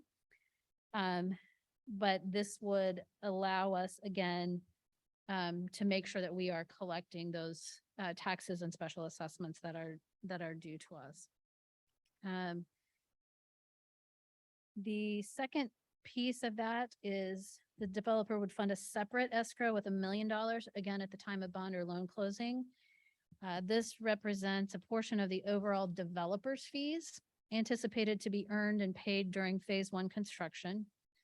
And it would be released in equal quarters to the developer as the 4 specific components, project components of phase one, timely receive a temporary certificate of occupancy, which means they are basically ready to open the doors. The first release based on the project development schedule included in the redevelopment agreement would not occur or be anticipated until roughly 24 months following the commencement of construction. So that $1 million of escrowed funds would be held at a minimum until that first completion of the Synergy building, and that escrow, either in its entirety or any remaining portion after developers' fees were paid out, would be available and forfeited to the city if phase one was not completed. Again, the purpose of the escrowed funds is to protect the city's financial interests and to incentivize the developer further to complete phase one in a timely fashion. And we do feel that this structure provides those benefits and protections for the city and its taxpayers. The redevelopment agreement also anticipates phased distribution of city bond proceeds. So they don't get all of the city's bond proceeds in one slug. So after an initial disbursement of about $7 million, which would go towards site preparation and the parking structure, for every $1 of bond proceeds to be distributed, $3 of the commercial loan proceeds or private equity would be distributed simultaneously. So redevelopment agreement requires that all mechanics liens be satisfied prior to or simultaneously with the distribution of any bond proceeds. And then finally, the developer has to obtain the city's permission before assigning any interest in the redevelopment agreement. So those are kind of the highlights where we stand today. Again, any member of our consultant team, we're happy to try to answer any questions. I think as we move forward to action at any point, in the process of approval, that consideration of the redevelopment agreement will always occur last, kind of on that list of potential action items. But we feel like we've listened to the governing body and the community. I think we've heard it echoed time and time again that, there's an overarching objective and goal from the city's perspective, from the community's perspective, and from the developer's perspective to end up with a project on that site. We feel like we've worked with the developers team over the last 9 months to reach terms which we are comfortable recommending in terms of a public-private partnership for the project. Again, anticipated to bring the project to fruition and to continue to protect the financial interests of the city and our taxpayers. And we believe that the terms that have been negotiated up to this point in the draft redevelopment agreement accomplish those objectives. So every version of this project has been negotiated and approved by challenging assumptions, by dealing with the best information that we had available at the time, and vetting all of the information that has been provided to us. And this iteration of the project has been no different. Because the city does not own the site and never has, we have to remain poised to respond to the developer's request for consideration of a revised project, as well as their request for incentives. And I will stop there, and we can certainly take questions or answer anything the public or the council might have. Laura, do you want to take questions for the city's team before we move into the developers' comments or after? Sure, we can do that. Okay. I did have one question. You identified 3 areas for the capital stack funding gap, other than the city's participation, which were the BGO reduced proposed loan amount, the decrease in estimated bond proceeds, and an increase in construction costs. Do we have an estimated figure of what that gap now is? I think, and again, that number will be fluid because it would. Sure. It can change at any point, but I think that number is somewhere in the neighborhood of $19 million. The developer was already estimating that they would need to bring, I think, an additional 7 to 10 to the table when we started renegotiating this deal. And so that gap has widened as a result of those other factors. Is that close to your estimation of the numbers? Okay. Okay. And I do think, and one thing, Mayor, I'm sorry, Yep. I did forget to note, I think Mr. Valenti referenced the project construction when it started in 2019. And part of that history, which I didn't recap that was included in the memo, is the developer went at risk. We had been through a very similar process. We thought we were headed towards bond issuance, and so the developer went at risk to begin construction. And I think that I think there was a reference to the pandemic. I think initially there was a mezzanine lender that, as we neared entering into the bond market, sort of withdrew from the deal in its entirety. Some of that could have been pandemic related. By the time the developer found a replacement mezzanine lender, definitely the pandemic was in full force, and it just didn't make any sense to get into the bond market. I think one of the things that's important to note that although there has been a reduction in the BGO loan proceeds, both the primary and the mezzanine lenders are solidly committed based on the term sheets that we've reviewed to the project. So it is just some of these other changing circumstances, and certainly not a desire to not participate in the project. Any questions for Laura? Yeah, Debbie? I don't have a question. I have a comment. Through this entire process, for the years I've been on, the years you've been on, I just want to commend staff. Staff has worked diligently to ensure that our city is protected in every way possible. And I want to thank our land use attorney, Pete Heaven, and our financial advisor, Bruce Kimmel, because I think they've kept us abreast through the entire process, which makes it much more palatable during this different kind of time that we're going through. So I just want to commend staff. Thank you. We appreciate that. Other comments or questions for Laura or the city's team? Yes, Ben? Yeah, I'll second that. I mean, I think the staff has done everything in their power to make sure that we're going to be in as good a place as the city could be on a project like this at every turn. I think my only hesitation tonight is that I'm primarily unwilling to put our ship to sea, so to speak, as long as there's, open questions about whether this project can be fully funded and completed, and we see a repeat of 2019, but supposing that it's fully funded and we approve the project and the redevelopment terms and issue bonds, we're gonna be expecting hundreds of thousands or some years closer to $1 million of revenue that we wouldn't otherwise see. When the TIF term ends, that's gonna look more like $2 million a year if everything goes to plan. And if it doesn't, thanks to some hard work and careful discussions, we'll have tax payments safe for a number of years and possibly even see $1 million for our trouble. So in a lot of ways, I think the hard work has been done here to make sure that if we come to the table, the city is going to be as safe as it possibly could. So that's where I'm at, is just looking for that open question on funding to be closed. Any other comments or questions from council? Oh, yes, Councilmember Thomas online. Yeah, don't forget about me. Thank you. No. And maybe this is a question for Laura, or maybe when the developer gets up. But yes, I also want to commend staff and the team and the mayor for securing the escrow funds deal point. I think that's an incredible thing that you all were able to accomplish in that. But my question is related to in January. Is the developer confident that there will be full funding in place by a January timeline for us to fully consider this?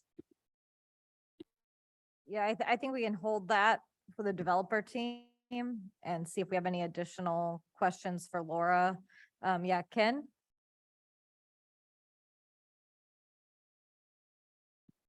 I don't know if this pertains to your presentation, but I'd like to have a little bit more discussion about the CID.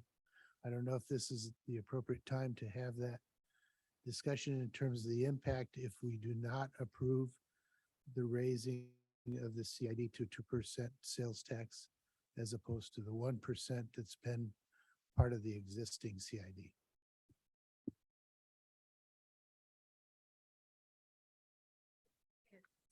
About that, but I think that Councilmember Davis has been an area of concern that you've raised consistently since the project was reintroduced with that new community improvement district at the first part of 2022. We have pushed and engaged with the developer and their team really consistently to explore the need for that. I think that Mr. Kimmel, and he would say it much more eloquently than I'm going to, but I think he would tell you, and the developer can confirm this, that without that, there is a gap, an even larger gap, and the need for the assistance for that. I think part of, as we have talked through it, again, the council received a letter. One of the things that you had requested was, information from Synergy, who would be really your largest sales tax generator on site, as to their understanding of the fact that there would be this 2% CID and their continued participation in the deal. And they submitted a letter indicating that, yes, they were aware of that and they were supportive of the use of incentives for that.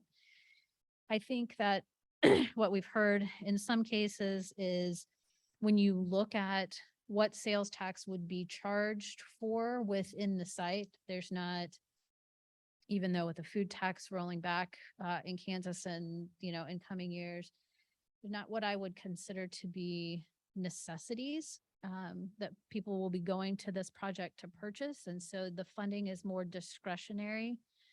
And people could make some of those choices based on that, that additional sales tax. But I think a reduction to 1% certainly creates an additional gap in available financing that the developer doesn't believe. And I think Mr. Kimmel's analysis would prove out, wouldn't make this likely that it would proceed.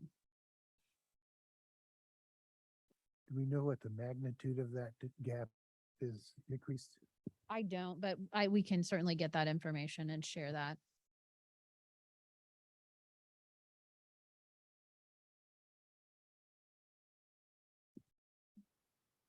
Laura, I just wanted to reiterate one thing on the escrow for anyone following at home. If you could just talk a little bit on the steps. So we would, potentially pass the TIF, CID and development agreement, but then there will be some period of time before bond issuance and the loan closing, correct?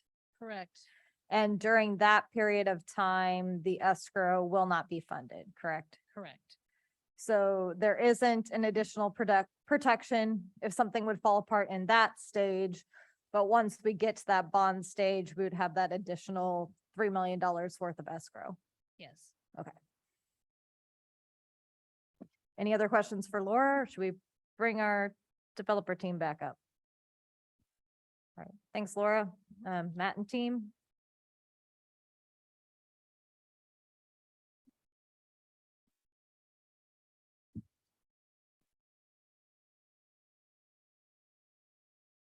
Hello. Hello again. I think Hillary did have a question outstanding for your team in terms of when you might be able to solve the $19 million gap. Sure.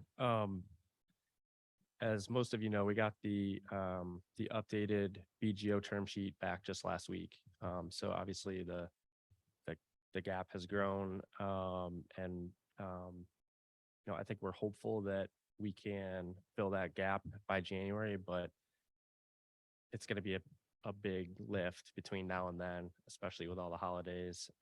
And I think there's a little bit, as always, we've kind of talked about this, there's a little bit of a chicken and an egg thing here where the lenders and the equity people want to know that the equity financing or the public financing piece of equity, the lenders consider it equity.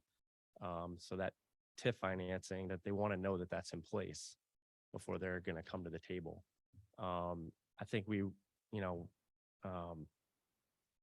got the initial term sheets from the lenders last December and have been working with the city for the last, 12 months or so to get through the